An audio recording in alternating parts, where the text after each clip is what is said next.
अत्यधिक व्यस्त होने की वजह से उतना सारभूत तथ्य ग्रहण नहीं कर पाता, इतना समय नहीं निकाल पाता कि वह अपने जीवन को उस पूर्ण तत्व पहुंचा सके, एक शून्य को पूर्ण बना सके, एक बूंद को समुद्र बना सके। उसके लिए समय नहीं है, और अगर समय है तो सैकड़ों प्रकार की बाधाएं हैं। ये बाधा पत्नी की है, पुत्र की है, माँ बाप की है, परिवार की है, समाज की है। क्योंकि समाज नहीं चाहता कि एक व्यक्ति उन कौओं के बीच में से निकल करके कोई हंस बन जाए। समाज नहीं चाहता कि कोई व्यक्ति ज्यादा सक्षम और ज्यादा समर्थ बन जाए। समाज तो ये चाहता है कि जैसा हम हैं, जैसे हम हैं, उसी प्रकार से ये भी बना रहे। अगर हम मूड हैं तो ये भी मूड बना रहे, और इसके लिए वह सैकड़ों प्रकार के बंधन उसकी पांवों में, उसके हाथों में जकड़ देता है। और मनुष्य चाहते हुए भी ऐसा नहीं कर पाता। मनुष्य चाहते हुए भी उतनी सक्षमता नहीं प्राप्त कर पाता। मनुष्य चाहते हुए भी उतना समय नहीं दे पाता। और दूसरी बाधा उसके जीवन की है कि जीवन लेना, जीवन को बड़ा करना, आयु प्राप्त करना और जिंदगी में आगे बढ़ना तो उसके हाथ में है, मगर समर्थ और सक्षम गुरु मिल जाए ये अनिवार्य नहीं है, ये आवश्यक नहीं है। भिक्षुक मिल सकते हैं, साधारण गुरु मिल सकते हैं, पाखंडी और ढोंगी तो मिल सकते हैं, मगर जो अपने आप में पूर्ण समर्थ गुरु हो वह मिल ही जाए यह आवश्यक नहीं है। ऐसा तो सौभाग्य से ही प्राप्त हो सकता है। ऐसा तो सौभाग्य हो गुरु मिले, और उससे भी बड़ा सौभाग्य हो कि हम गुरु मिले और पहचान ले, और उससे भी श्रेष्ठतम सौभाग्य होता है कि पहचान ले और उनके चरणों में अपने आप को समर्पित कर दे। अगर ऐसा नहीं होता तो गुरु मिलना नहीं मिलना बराबर हो जाएगा। अगर ऐसा नहीं होता तो गुरु मिला और हम उसके पास में से निकल गए, सुगंध का झोंका आया और हम उसमें रच पच नहीं सके, पास में से आगे बढ़ गए। वसंत ऋतु आई और हम उस वसंत ऋतु को अनुभव ही नहीं कर सके। फूल खिला और हम उसका आनंद नहीं ले सके। कोयल ने कूक भरी और हम उसकी आवाज को अपने शरीर में आत्मसात नहीं कर सके। कोयल तो अपनी जगह कूक भरेगी, मोर तो अपनी जगह नाचेगा ही, मेघ तो अपनी जगह गर्जन करेगा ही, मगर आप उसको अनुभव कर सके या नहीं कर सके यह आपके भाग्य पर निर्भर है, यह आपके सौभाग्य पर निर्भर है। गुरु तो जीवन में मिलते ही हैं, मगर यह आपके सौभाग्य पर निर्भर है कि समर्थ और सक्षम गुरु मिले। यह आपके सौभाग्य पर निर्भर है कि आप उस गुरु को पहचान सकें, क्योंकि हमारे जीवन की विडंबना यही है कि समर्थ और सक्षम गुरु होते हुए भी हम अत्यंत सामान्य स्थिति में खड़े रह जाते हैं। हम उनको पहचान नहीं पाते, हम उसे सामान्य आदमी समझ लेते हैं। हम केवल हाथ जोड़ने और पांव को छूने की क्रिया तक ही गुरु को पूर्णता प्राप्त करने की क्रिया मान लेते हैं। हम छोटा सा फल और छोटी सी दक्षिणा भेंट करके अपने आप को पूर्णता होने का दावा कर लेते हैं और शिष्य बनने का दावा कर लेते हैं। ये शिष्यता नहीं है, ये जीवन की पूर्णता भी नहीं है, ये जीवन का रास्ता नहीं है। जीवन का रास्ता तो यह है कि हम अगर ऐसे समर्थ सक्षम गुरु मिले तो उनके चरणों में बैठे, बिना किसी स्वार्थ के, बिना किसी छल के, बिना किसी कपट के, बिना किसी और चिंतन के, अपने आप को थॉटलेस माइंड, विचार शून्य बना करके अपने आप को समर्पित कर दे। त्वदीयं वस्तु गोविंद तुभ्यमेवं समर्पयामि। ये तुम्हारी वस्तु है, शरीर तुम्हारा है, मेरा मन प्राण, मेरा चिंतन, मेरी धारणा है, सब कुछ तुम्हारा है और मैं आपको सौंप रहा हूँ। आप जो कुछ चाहे वैसा करें। और गुरु तो चाहता ही यही है कि वह एक शून्य से पूर्णता प्राप्त करे। गुरु तो केवल इतना ही तो करना चाहता है कि वह बूंद से समुद्र बन जाए। गुरु तो यह चाहता है कि इस पृथ्वी पर खड़ा रहकर के वह सूर्य बन सके, आफताब बन सके, अपनी रूह से बिखेर सके, हजारों हजारों लोगों को प्रकाश दे सके, करोड़ों लोगों का कल्याण कर सके, जीवन में पूर्णता प्राप्त कर सके। और गुरु चाहता है कि अपने सदृश अपने शिष्य को बना सके। गुरु का सारा चिंतन, सारा ध्यान इसी तथ्य पर आधारित होता है। मगर उसके लिए पात्र सही होना चाहिए। अपात्र को ज्ञान वह नहीं दे सकता, अपात्र उसको धारण भी नहीं कर सकेगा। इसलिए पात्रता की पहचान गुरु ठोक बजा के करता है। गुरु पहले निश्चित कर लेता है कि यह शिष्य समर्थ है, सक्षम है या नहीं, और वह सैकड़ों प्रकार से उसकी परीक्षा ले सकता है। लेने का हक है, लेने का अधिकार है उसको। ऐसा नहीं हो जाए कि आज हम परीक्षा नहीं लें, कल वो अपात्र निकल जाए। ऐसा नहीं हो कि आज हम सही ढंग से पहचान नहीं सके और कल वो पथभ्रष्ट बन जाए। ऐसा नहीं हो कि कल वो एक सामान्य व्यक्ति बनकर के रह जाए। इसलिए उसको बार बार उसको प्रताड़ना देनी जरूरी है। यह हमें मालूम है कि यह मिट्टी में मिला हुआ सोना है, यह भी हम समझते हैं कि सोना ही है, फिर भी उसको आभूषण बनाने के लिए बार बार तपाना ही पड़ेगा, बार बार उसको पीटना ही पड़ेगा, बार बार हथौड़ी की चोट उसको देनी ही पड़ेगी। ये सब कुछ जानते हुए कि यह सोना है, फिर भी उसको पूर्ण चमकदार धातु बनाने के लिए उस पर प्रहार करने पड़ेंगे, उसको तपाना पड़ेगा, आग में झोंकना पड़ेगा, तब वह जाकर के देवताओं को मुकुट बनता है, तब वह जाकर के सुंदरियों के गले का हार बनता है, तब वह जाकर के एक श्रेष्ठतम धातु बन जाता है।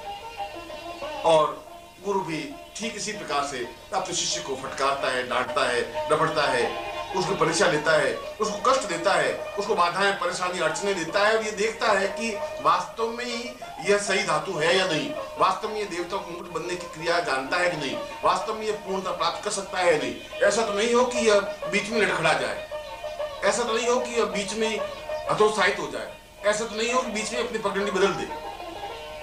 इसलिए उसकी परीक्षा लेनी गुरु का कर्तव्य, गुरु का धर्म, गुरु का मर्म, गुरु का चिंतन है, और गुरु को ऐसा करना ही चाहिए। अपात्र को दान देने से हजारों शिष्यों को नुकसान हो जाता है, और यदि पूरे जीवन में एक भी सही समर्थ शिष्य मिल जाए, उसको ज्ञान दे दे, चेतना दे दे, तो वह हजारों लोगों का कल्याण कर सकता है। परंतु आवश्यकता इस बात की है कि क्या हम यह चेतना जो जन्म लेने के बाद दी जाती है, गर्भ में दे सकते हैं? क्या इस वर्तमान विश्व में यह क्रिया जीवित है? हमने पुराणों में तो सुना है, हमने वेदों में इस बात को अनुभव किया है कि गर्भ स्थित बालक को ज्यादा चेतना दी जा सकती है, उसको जैसा ज्ञान देना चाहे दिया जा सकता है, उसको पूर्ण पंडित योग्य बनाया जा सकता है। परंतु क्या समय के साथ साथ वह ज्ञान लुप्त तो नहीं हो गया? समय के साथ साथ वह क्रिया समाप्त तो नहीं हो गई? समय के साथ साथ वह सब जो शास्त्र था वह अपने आप में शून्य तो नहीं बन गया? ज्ञान कभी समाप्त नहीं होता, अनुभव कभी भी समाप्त नहीं होते। यह तो गुरु में सक्षमता हो कि ब्रह्मांड में बिखरे हुए ज्ञान को अपने आप में आत्मसात कर सके, समझ सके, पहचान सके, और उसको कागजों पर उतार सके, उसको चेतना दे सके, समझा सके, और शिष्यों को पूर्णता प्रदान कर सके। इसलिए बाहरी मनुष्य को ज्ञान और चेतना देने की अपेक्षा गर्भस्थ बालक को चेतना देना अत्यंत आसान और सरल है। गर्भस्थ बालक को हम ज्ञान और चेतना दे सकते हैं, दिया ही जाना चाहिए, क्योंकि इस समय ये हमारे जीवन की विडंबना हो गई है कि स्त्रियां गर्भ धारण करने की क्षमता भूल गई हैं, उनमें वह ताकत व क्षमता नहीं रही। हमारे वेदों में हजार उदाहरण ऐसे हैं, हमारे पुराणों में हजारों उदाहरण ऐसे हैं कि जहां स्त्री 21 महीने का गर्भ धारण करती थी। पहले यदि पुत्र उत्पन्न होता था तो पूर्ण 21 महीने मां के गर्भ में पूर्ण चेतना ज्ञान प्राप्त करने के बाद जन्म लेता था, और जन्म जब लेता था तो पूर्ण परिपक्व बनता था। सुखदेव का उदाहरण हमारे सामने है, वह मां के गर्भ में पूरे 21 महीने तक रहा और अपनी बात मां को समझाता, मां जो कुछ कहती वह सुनता। वह कहता कि क्या मैं पूर्ण परिपक्व, पूर्ण ज्ञानवान बन गया हूं? और जब उसके पिता वेद व्यास ने कहा कि तुम पूर्ण सक्षम हो, मैंने जो कुछ तुम्हें ज्ञान देना चाहा वह तुम्हें दिया है, तब वह बाहर आया और जन्म लेने के बाद तुरंत जंगल की ओर रवाना हो गया, पूर्ण ज्ञान और चेतना के साथ, पूर्णता के साथ। यह ज्ञान जो उसने बाहर आने के बाद 1000 वर्षों में भी नहीं प्राप्त कर सका, वह गर्भ में 21 महीनों में प्राप्त कर लिया। इसलिए मैं कह रहा हूं कि यह तो हमारे जीवन की विडंबना है कि ऐसी माताएं नहीं रही जो 21 महीने का गर्भ धारण कर सके। यद्यपि आज के युग में भी यदि हमें ऋषि पैदा करने हैं, यदि समर्थ पैदा करने हैं, यदि हमें वशिष्ठ और विश्वामित्र को वापस धरती पर उतारना है, यदि शंकराचार्य को वापस जन्म देना है, तो मां को 21 महीने का गर्भ तो धारण करना ही पड़ेगा।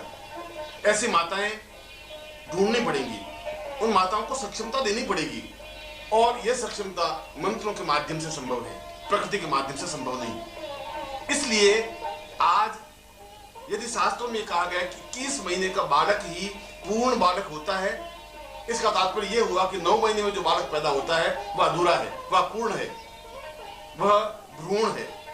जिस प्रकार से एक एबॉर्शन हो जाता है, जिस प्रकार से समय से पहले बालक पैदा हो जाता है तो पूर्ण चेतना लेके पैदा नहीं होता, वह अधूरा होता है, वह पूर्ण होता है। ठीक उसी प्रकार से 9 महीने का जन्म लेने वाला बालक भी अधूरा है, अपूर्ण है, वह पूर्ण चेतना युक्त नहीं है। यद्यपि संसार ये मानता है कि 9 महीने गर्भ में रहने के बाद जन्म लेता है तो पूर्ण व्यक्तित्व है, पूर्ण बालक है, मगर यदि विज्ञान का चिंतन है, शास्त्र का चिंतन ये नहीं है। यदि आज भी विज्ञान को पूछे कि 6 महीने गर्भ में रहने के बाद अगर बालक जन्म लेगा तो विज्ञान यही कहेगा कि वो अधूरा बालक होगा, उसका माइंड उतना डेवलप नहीं हो पाएगा, उसका शरीर उतना विकास नहीं कर पाएगा। मैं भी यही कहता हूँ कि यदि 9 महीने बाद भी बालक जन्म ले लेता है तो उसका शरीर उतना विकास नहीं कर पाता। इसलिए आज का व्यक्ति 5 फुट 5.5 फुट से आगे बढ़ ही नहीं पा रहा है। अगर हमारे आर्यों को देखें तो हम 8 फीट के आर्य थे, 8.5 फीट के, एक लंबा तगड़ा शरीर, पूर्ण पौरुष, पूर्ण व्यक्तित्व। चाहे हम राम को देखें, चाहे कृष्ण को देखें, चाहे हम ऋषियों को देखें, चाहे वशिष्ठ और विश्वामित्र को देखें, किसी का भी ऊंचाई, किसी की भी ऊंचाई कट 8 फीट 8.5 फीट से नीचे नहीं था। यह अपने आप में पूर्णता का पराकाष्ठा थी, एक आनंद था, एक श्रेष्ठता थी। और धीरे धीरे व्यक्ति की हाइट 6 फीट रही, 5.5 फीट रही और 5 फीट के आसपास घूमने लगी। और यदि हम स्त्रियों की कद को देखें तो वे तो 4.5-5 फीट से आगे बढ़ ही नहीं पा रहे। यह उनके जीवन की न्यूनता है, इसलिए कि उनका शारीरिक विकास पूरा नहीं हो रहा है। यह शारीरिक न्यूनता की एक चिंतन है। यह इस बात का द्योतक है कि 9 महीने का गर्भ लेने वाला बालक, जन्म लेने वाला बालक भी अपने आप में शारीरिक दृष्टि से पूर्ण नहीं है, और शारीरिक दृष्टि से पूर्ण नहीं है तो बुद्धि की दृष्टि से भी पूर्ण नहीं है, क्योंकि शरीर के साथ साथ बुद्धि में परिपक्वता आएगी। इसलिए 9 महीने का जन्म लेने वाला बालक एक प्रकार से देखा जाए तो एबॉर्शन बालक है, अधूरा बालक है, अपूर्ण बालक है। उसमें वह तथ्य, वो ज्ञान और चेतना प्राप्त नहीं हो सकती। मगर इसकी विडंबना यह है कि वह माँ स्वयं 9 महीने से ज्यादा गर्भ को धारण कर ही नहीं पाती। उसके जीवन की चिंतन, उसके जीवन की धारण करने की शक्ति समाप्त हो गई है, और यह धारण करने की शक्ति मंत्रों के माध्यम से ही प्राप्त हो सकती है। मंत्र से यदि उस गर्भ को पूर्ण सुरक्षा दी जाए, मंत्रों के माध्यम से उस गर्भ को पूर्ण चेतना दी जाए, तो गर्भ में धारण करने की शक्ति बढ़ जाएगी। 10 महीने, 11 महीने, 12 महीने, 13, 14 और 21 महीने तक भी वो गर्भ धारण कर सकता है। और यदि हमें केवल सामान्य मानव ही पैदा करने हैं तो 9 महीने का गर्भ चल सकता है। मगर यदि हमें ऋषि पैदा करने हैं, यदि हमें पूर्ण पौरुष पैदा करने हैं, यदि हमें राम और कृष्ण पैदा करने हैं तो पूरे 21 महीने का गर्भ तो लेना ही पड़ेगा। और इसीलिए आज 25,000 वर्षों के बाद भी दूसरा वशिष्ठ पैदा नहीं हो सका, दूसरा विश्वामित्र पैदा नहीं हो सका, दूसरा गर्ग, अत्रि, कणाद, पुलस्त्य पैदा नहीं हो सके, दूसरा राम पैदा नहीं हो सका, दूसरा कृष्ण पैदा नहीं हो सका। क्यों नहीं पैदा हो सके? दूसरा शंकराचार्य 2500 वर्ष बीतने के बाद भी पैदा क्यों नहीं हुआ? क्यों एक शंकराचार्य पैदा होकर रह गया? इसलिए कि उसके बाद में हमें धारण करने की शक्ति समाप्त हो गई, इसलिए कि हमें धारण करने की क्षमता खत्म हो गई, इसलिए कि हम पूर्ण पुरुष पैदा करने की शक्ति को खो बैठे। और इसीलिए पूर्ण पौरुषता और पूर्ण पुरुष पैदा करने की शक्ति के लिए यह जरूरी है कि माँ के गर्भ को हम पूर्ण चैतन्यता प्रदान करें। यह जरूरी है कि जब माँ का गर्भ केवल 2 महीने का रहे तभी से मंत्र क्रिया के माध्यम से पुंसवन क्रिया संपन्न करें। और पुंसवन क्रिया शास्त्र का एक विधान है, 16 संस्कारों में से एक संस्कार है। और ये पुंसवन का तात्पर्य है कि गर्भ को एक ताकत दी जाए, क्षमता दी जाए, इतनी ताकत दी जाए कि जब माँ चाहे तब बालक को जन्म दे। यदि वो चाहे 11 महीने बाद तो 11 महीने बाद जन्म दे, यदि वो 21 महीने बाद तो 21 महीने बाद जन्म दे। मगर हम जिस प्रकार से ज्ञान भूल गए हैं, शास्त्र भूल गए हैं, उसी प्रकार से पुंसवन क्रिया भी भूल गए हैं। आज ऐसा ब्राह्मण और ऐसा कोई पंडित और ऐसा कोई गुरु रहा नहीं जो पुंसवन क्रिया संपन्न करवा सके, और ऐसी माताएं भी नहीं रही जो पुंसवन क्रिया प्राप्त कर सके, अपने आप में स्वीकार कर सके। क्योंकि यह क्रिया कष्ट साध्य नहीं है, मगर क्रिया पेचीदी है, यह शास्त्र क्रिया है। उसके गर्भ के 7 द्वारों को बांधना पड़ता है, एक ही द्वार नहीं। उसके अंदर के शिशु को पूर्ण चेतना देनी पड़ती है, उसको जागृत करना पड़ता है। वह केवल मांसपिंड नहीं रह जाता, उसके हजार हजार आंखों को जागृत करनी पड़ती है। और इसीलिए यजुर्वेद में कहा है, सहस्र शीर्षा पुरुष सहस्राक्ष सहस्रपात। उसने कहा है कि गर्भ का बालक सहस्र शीर्षा, 1000 शरीर को धारण किए हुए है। सहस्र शीर्षा पुरुष, वह पुरुष है। सहस्र शीर्षा पुरुष सहस्राक्ष, उसकी 1000 आंखें हैं, उसके 1000 हाथ हैं, उसके 1000 पैर हैं, उसके 1000 देह हैं।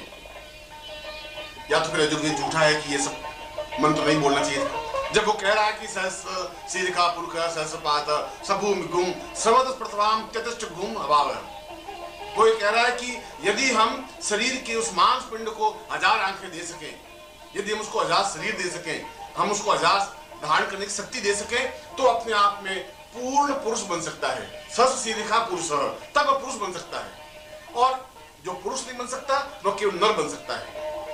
और जितने भी बालक पैदा होते हैं वे नर तो हैं, अपने जैसे और पैदा करने की क्षमता रखते हैं, पुरुष नहीं बन सकते। और पुरुष बन सकेगा तो पुरुषोत्तम बन सकेगा। इसलिए यजुर्वेद 2 स्पष्ट शब्दों में कह रहा है कि गुरु हो और वह बालक को सहस्र सीरिखा पुरुषा सहस्रपात सबूमिकु सर्वस्प्रभात ऐसा करे।